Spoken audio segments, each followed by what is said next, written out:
First time nail করলে কেমন লাগলো বলো? অনেকই ভালো লেগেছে আমার। ধন্যবাদ। খুশিতে আমার ফার্স্ট ক্লায়েন্ট। দেখাও একটু নেলটা।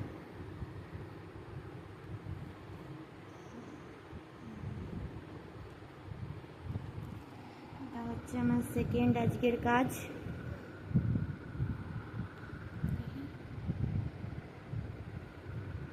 এটা আমার সেকেন্ড কাজ।